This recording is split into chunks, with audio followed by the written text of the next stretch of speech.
Hi friends, అందరికీ మీరు చూస్తున్న ఈ వీడియో వెనుక మా కష్టం ఎంతో ఉంది. ముఖ్యంగా ఈ వర్షంలో గొర్రెలు మేపటం చాలా కష్టం.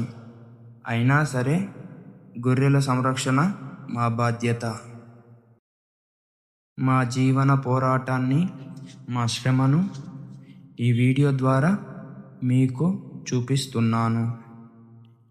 మా పని మీకు నచ్చినట్టయితే దయచేసి లైక్ చేయండి, షేర్ చేయండి. మరిన్ని వీడియోస్ కోసం మన ఛానల్ని సబ్స్క్రైబ్ చేయండి. మీ సపోర్టు మాకు చాలా ముఖ్యం. Thank you friends.